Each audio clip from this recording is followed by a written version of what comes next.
Tensura What If? Silver Timeline by CBCTEBAS Chapter 58 Trouble Brewing 2. The people in the Citadel were watching on the screen Rimuru fighting Zelenus. I thought we should keep Chief's strength a secret. Lilith looked towards Lei and Ein who were left in charge. They all watch as Rimuru continues to face Zelenus with a smile on his face. Rimuru-sama seems to be having fun. Rimuru-sama has eliminated the observer before he showed himself, Lei reassured Lilith. Is that so? That's good. Lilith sobbed with relief. 5 minutes ago, hehehe, those disgusting insects. Sure are powerful. Orochi hissed as she watched from hundreds of kilometers away from the scene. This is some valuable data. She was in her humanoid form, a woman with long green hair wearing a black kimono. She sobbed as she looked at the corpses of the snakes and Bakunawa that attacked and were used as bait. She has been silently watching and observing the strength of Zijin and Apido. She realized that they were powerful and still a bit inexperienced in using their abilities to their highest potential. Then Zelenus, the insect king, showed up. She further decreased her presence, and went even farther away. Luckily, her eyes and her abilities allow her to see objects from millions of kilometers away. It is shame, we had to use our sibling SSS. She recalled all of her siblings that were all planted thousands of years ago. As father's children we cannot complain. The 10 serpents, of eternity, some of USS, have not fully generated an ego. Like brother Baku, some of USS, will likely die. Orochi sobbed to herself as she was planning to leave before they noticed her. You might be one of those. A voice announced behind Orochi. She quickly turned only to have her right hand decapitated. Then someone grabbed her by the neck as she tried to escape the tight grasp. That's some good info, but I can't let you see anymore. Mockingly copying her accent with a sword in one hand, the observer of the multiverse, the Great Watcher, Rimuru grins. Gluttony, those were the last words she heard before death. Asterisk. Hee haha. He left. The large serpent laughed loudly. My children, how were the others? Here spirits, fire, and water. Jormungandr declared as he was fighting the two. Stalling time, for my father. Kahaha's scorched dragon is here. Quite the beauty too. We are in a stalemate so far. A loud voice coming from Apophis resounded. The other three that were spread out all over the cardinal directions to stall the primordials also nodded their heads. Everyone noticed that one of them was missing. Orochi, where is Leviathan? The giant coiled noticed that one of his children did not respond. Yes, father, Leviathan is busy with the purple primordial, Orochi answered. This time he had a male voice and a male appearance. With long white hair, and a physique of a young man. Orochi of healing. Orochi could separate himself into 8 independent beings. Each one observes the others in case something happens that needs their attention and analyzes and observes the capabilities of their enemies. 7 are out and observing the battle of the others, while 1 remains to report the findings to their father. Though Rimuru had killed one of the Orochis, Orochi of Wind, he deduced that Rimuru and Zelenus would have a dispute for several minutes at minimum. They had been mentally prepared for the death of their siblings, but it will still be painful to hear if one of them died. Do not be distraught, we have weakened their defenses. Wreak havoc in their base and plant allies. Yes. 2 humanoids walked into the portal that their father made. Asterisk. While majority of the important figures were out, and the rest were in the command center. In front of the office building, 2 portals appeared. 2 humanoids coming out of it. And behind them, thousands of snakes of different shapes and sizes crawled. Enemy attack. A demon that was guarding the office building contacted everyone in the Citadel. Their home base was getting attacked by the snakes. The demon fired an attack at the 2. Then the demon felt something biting him around the leg. Looking below he saw what looked like an ordinary snake biting his thigh. The demon felt dizzy and began to hold his head from the irritation that was coming to him. His eyes slowly turned to those of a snake, then finally the transition was complete. A demon with snake eyes, and below his clothes some scales are growing. Minion, guide us, Falak ordered the demon. He bowed and guided them. Falak was one of the 10 serpents and had been given a mission different from his other siblings. The area was turning into a battlefield. The snakes continued to fight and bite the incoming reinforcement, whether they be demons or other kinds. Once bitten they turn over and support the other side. Inside the command center, everyone was on high alert as intruders were coming into Citadel. "I'm going." Lei stood up and announced to everyone in the room. Announcement. "I will go as well." Lei nodded, and the two walked out of the command center to receive the uninvited guests. "Apollyon, guard the place," Lei ordered, to which he bowed. Meanwhile, the entire Citadel was in a state of panic, snakes that turned enemies into allies. And the subordinates in Citadel had to fight their kind. It's not like it was hard for them to accept the change. They weren't having a hard time killing their former allies, it's just that they were all equal in terms of abilities. Archdemons fighting archdemons, the Cherifes fighting other Sheriff, and the others as well. The snakes made sure that they matched every enemy. What's worse is, that the allies turned enemies also gain the ability to turn others into allies by biting. Falak was going into the facilities, and with him an army of sirens and demons was guiding him. Then a large fireball was aimed at them and burned the snakes coming forward. The sirens and demons however survived but remained injured. I said this before, and I'll say it again. Jahil came out of the facility with his spear blood origin in his right hand pointed at the enemy. "I'm more of a mage than a fighter, and more of a researcher than a mage. Now get away from my facility." Jahil rushed in and started to fight with his spear, and with magic, burned everything that the spear touched. "Attacking me are you?" Falak moved forward towards Jahil. In his hands were two swords. "Die." Jahil, noticing the strong enemy coming forward, pointed his spear and in the tip fired a laser-thin fire attack. Falak with his sword deflected the attack, surprising Jahil. "That's some sword you have there." Jahil and Falak were locked in an intense melee combat. "Let's test its durability," Jahil grinned. Jahil frowned. In terms of the quality of the weapon he knew his was superior. But the quality of the user in terms of melee combat or fighting in general, he was lacking. Especially with how flexible his opponent is and how unpredictable his movements are. "Damn it, hold still." Jahil thrust his spear with his fire magic so that the surroundings of the attack would also be affected. Falak simply backed up and circled around Jahil. Jahil grinned. Falak was surprised to be attacked from behind. "Another one?" A beetle-type, third-generation Vega critter was standing there. It had its hands changed to blades and armor for its chest. It started to rush in and attack the enemy while Jahil continued to fire his magic from far away. "Weak," Falak commented as he slashed through the Vega critter. "I'll apologize to Lilith later." Jahil activated something with his hands and 100 more third-gen Vega critters came forward, cleaned the place up. The bee-type that had their limbs changed to flamethrowers started to burn everything. While the beetle-type that had axes and swords for hands continued to fight off their former allies. "How dumb are you to continue sending this mob of weaklings at me?" Falak felt rage and humiliation for how Jahil was treating him. He continues to slash and destroy the Vega critters, but the numbers never seemed to decrease. Especially since Jahil was continuously letting out more while providing backup by firing from far away. "That may be true," Jahil grinned as he saw someone arrive, "but I was just buying time." Suddenly an angel arrived at the scene. Everyone froze in place. Both friend and enemy all stayed in place, waiting for her action. "Intruders will be eliminated."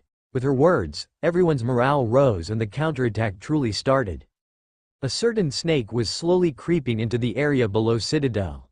Citadel is a floating island that is hundreds of kilometers in size. And below it, more specifically, in the underground area of the structures above, a prison was built. The prison was made for beings in the S- and above rank threats that were all over the multiverse. They weren't imprisoned for their wrongdoings though, they were imprisoned for their large amount of magicules. Rimuru and the others were using them as a battery for everything that needed magicules and energy.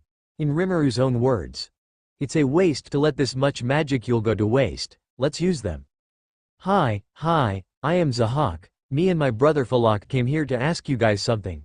A small humanoid silhouette was looking at all the creatures imprisoned. "We would like to set everyone here free. In exchange, you will serve us. Isn't that great? Do you wanna?" Zahak clapped his hands, as he talked playfully. Outrage was heard all over the area. "Don't pack with me. Do you think I'll work for anyone? I'd rather die." Different responses were heard from the entire prison. Zahak sighed to himself. He did take note of those who remained quiet and took what he said with some consideration. Please take your time in thinking, we will be back, to get those that accept, okay? He bowed and was planning to leave before an arrow was fired at him. Do you think you can leave this place and return? Apollyon stated, readying his spear. Mitzriel is prepared to eliminate you. Mitzriel with her bow pointed at Fahak and ready to fire one more arrow. Well, this isn't good, Zahak said with a smile, betraying his words. No matter, this could be solved quite easily. With a snap of his finger, he broke the restraints of a few of the prisoners. He made sure to open those that did not accept his proposition. You may not want to work for us, but I bet you want out of here. Gahaha. I'm free, you angels are getting it, a century of rage. Different monsters of all shapes and sizes were prepared to fight Mitzriel and Apollyon. Mitzriel thinks we are in trouble. What a coincidence, I think so too. Reassure. No need to worry, I have arrived as reinforcement. Ayn arrived with all of her weapons on the ready. Warning. Return to your cells or die. And the battle in the prison of Citadel started with those three as the defenders. Apollyon and Mitzriel went to eliminate the escapees. They knew that Fahak was stronger than the two combined. Their original plan was only to buy time until help arrived. Die. A slash came towards Mitzriel, who was firing her bow to several enemies. The attack was blocked by Apollyon, who countered with his spear aimed at the enemy's skull. The spear pierced the enemy's skull and it came out of the other side, and yet the enemy grinned. Holding the spear with his hands, other enemies started to rush in. Cooperation. Apollyon with his free hand, poured magicule into his fist and blew the enemy's body several meters away, managing to remove the spear from its skull. To think, you'll help each other like this.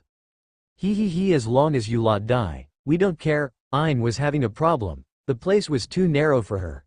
Her specialty is heavy artillery and high-powered attacks that wipe areas to cinders. In a narrow hall filled with cells and prisoners, she could only use a few attacks. Especially since only a few prisoners have escaped, meaning if she is not careful, more will be free. Especially the ones that are stronger than even her. What's wrong? Fahak smirked as he slashed at Ayn, who was in the defensive the entire time. So much for your warning, PFT, he laughed. Ayn with her palm open fired a high-energy blast that could melt steel a kilometer away. Zahak barely dodged as the side of his head was burned.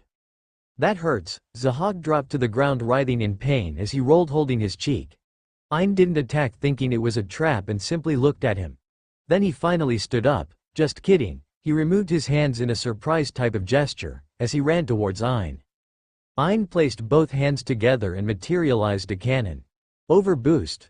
A laser was fired that was large enough that everything that filled the hallway was hit. Luckily, Apollyon and Mitzriel were both behind Ayn and were guarding the exit door. As expected of Ayn Dono, Apollyon smiled as he approached Ayn. Then he noticed Zahak was not yet dead.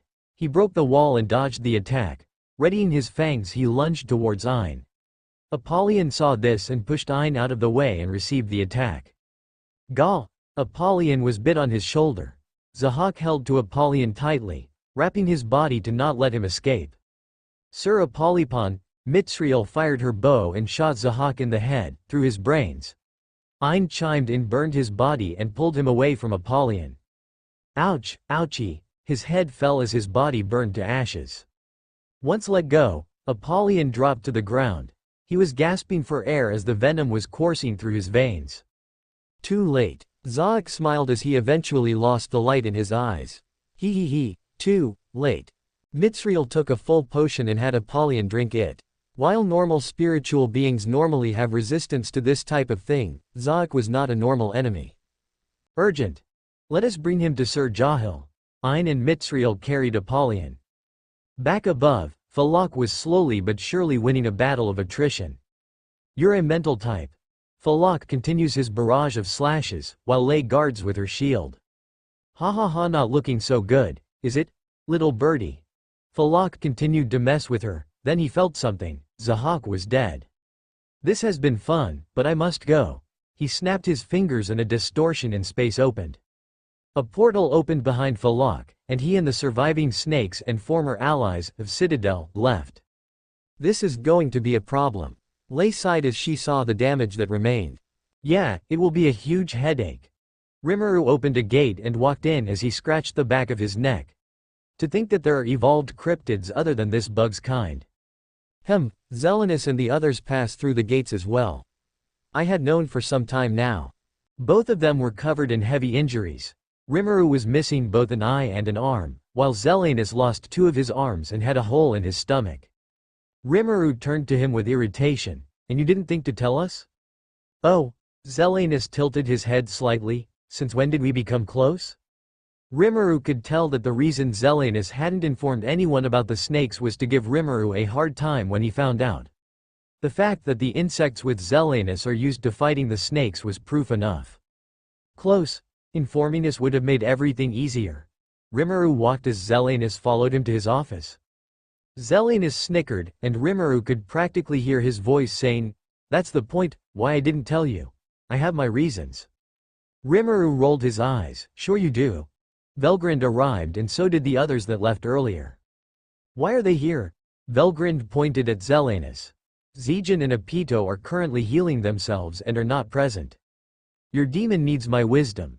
"Well, this is going to be fun then," Velgrind spoke sarcastically before leaving the room. She doesn't want to get involved in what will happen in the office. She can just ask Rimuru later on. Zelenus, Lei, and Rimuru were in his office. Lei gave her report on what happened at Citadel and the other 2 also gave what they knew. Zelenus gave a summary of what he knew about the snakes, and so did Rimuru. Overall, what was established with their combined knowledge is that there are 10 powerful snake cryptids called the 10 Serpents of Eternity. -2 of which are dead. Orochi and Zahak, snake bites turn enemies into allies. Someone made them. Orochi called it Father. Father is, probably, the origin of all snake cryptids. They wanted to recruit the prisoners below, meaning they wanted cooperative allies. They are everywhere. They can create portals, even to Citadel. Assuming the 3 snakes that were bait. And that green-haired woman was another. That makes 4, then 2 more invaded this place, and we can assume the rest should be acting as bait in each cardinal direction so the primordials would be busy. Rimuru turned to Lei and she nodded her head before leaving. She plans to contact the 4 and gather information on what happened on their side. Zelenus, who was leaning on the wall, added, "Even I did not know of their existence, I must remain cautious." Rimuru, who was sitting on his desk, grinned. "Oh, did you just admit a mistake? I guess bugs do adapt quickly when they are scared. Better to be scared and live than die like a dumbass. Did you say something? You should adapt your ears? Coward. Idiot. Incest bug, half-demon.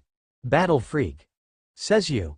After several minutes of back and forth, they realized that they wasted time with their back-to-back insults, and decided that they will continue. Incompetent watcher. Edgy 6-arm freak. Demon with a screw loose. Spineless bug. Brainless devil. Mob boss. Cult leader. Wait, how did you know that? Rimuru snapped out when he heard that. Your black missionary went to our universe. Zelenus held one hand to his head, saying we should convert to silver faith. Rimuru had his mouth opened wide. What is that idiot doing? Somehow Rimuru felt a tiny bit of sympathy towards Zelenus, though he won't admit it even if he die. With the awkward atmosphere, they were forced to return to the subject. I should probably have the prisoners killed then. Rimuru sighed to himself as he sat on his chair. Ah, what a waste of energy. You're crueler than I thought, Zelenus commented. Rimuru turned to Zelenus. I thought we were insulting each other. What's with the sudden praise? Praise is it? Normal people would take that as an insult. Zelenus thought of what he said and who he said it to. For your kind, I guess cruelty is normal. Says you, I know of the monthly battle royals you do. Rimuru knew for some time now about the fighting that Zelenus put his children in. Rimuru furrowed his brows. Now that I think about it, Diablo was the one who reported that. Was it when Zelenus told me he came to talk about Silver Faith? Efficient way to weed out the weak from the strong, which you lack in that department. Zelenus had a vague understanding of Rimuru's subordinates and the hierarchy around them. Mine is more quantity over quality anyway. Rimuru shrugs, not like he cares for the number of casualties in his subordinates. They, just like how Zelenus sees his weak children are not worth caring for if they are weak, but still have their uses. I should be returning now. Zelenus unfolded his arms and walked to the door. Catch! Rimuru threw something at Zelenus. Without turning, Zelenus caught the item with his middle right arm. It was a bottle of alcohol. From the container alone, it looked very high quality. No words were spoken after that. Zelenus simply left and Rimuru turned to his paperwork. As if nothing happened and everything is back to normal.